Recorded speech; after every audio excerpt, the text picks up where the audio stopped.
Good day, I'm Tamara McHale and this is your JIS news for Tuesday, October 13.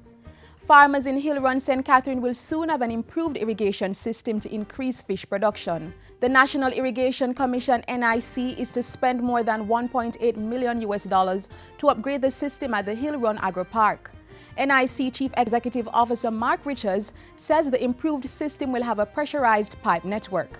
This will improve its carrying capacity from over 3,000 gallons per minute to more than 7,000 gallons per minute. This will now ensure that at each farmer's lot, he gets water at a pressure that he doesn't have to pump. And so if he has 5, 10, 15 ponds, he can fill those ponds very efficiently. And his business will be able to be more productive. This water will always be there at his beckon because the delivery system would be that much more efficient.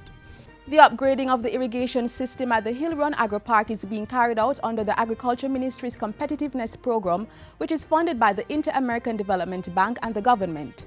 The system currently provides water to more than 120 fish farm lots, covering over 734 hectares of land.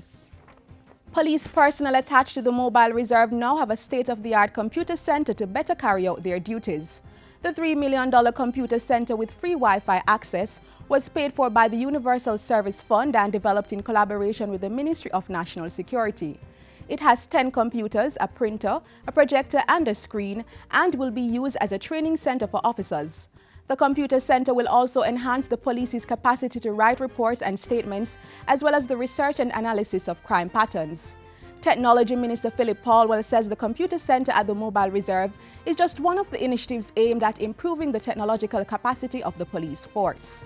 In addition, we intend to complete a project to provide 73 police stations with broadband internet access.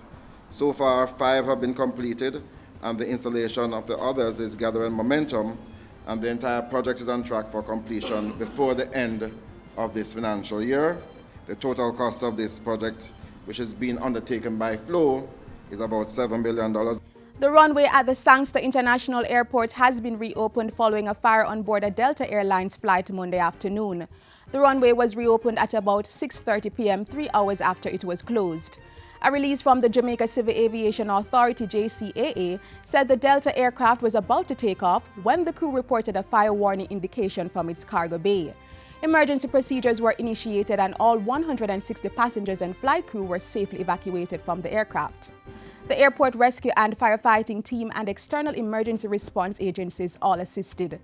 Investigators from the Flight Safety Division of the JCAA are probing the incident. The police have intensified their investigations into the killing of 6 people and the injury of 4 others in the Logwood area of Hanover. National Security Minister Peter Bunting and Police Commissioner Dr. Carl Williams toured the area in the aftermath of the incident. We're also going to get a team of savvy operational people here in Hanover, and they will not leave this parish until the killers are found. We know who they are and we are coming at them. The commissioner added that the police would be beefing up their community policing activities in the area, and he's urging the citizens to join the fight against crime.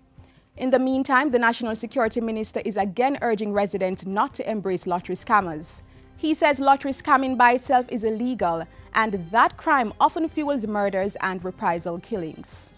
As long as people are making a lot of illicit money, as long as people are facilitating the laundering of this money, as long as pastors, business persons, educators are turning a blind eye to it, then it will be very difficult for the police by themselves to reverse the situation.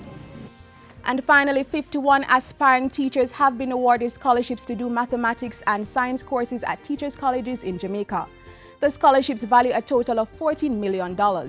42 people got full tuition scholarships, 4 got grants for tuition and boarding, and the remaining 5 received partial scholarships.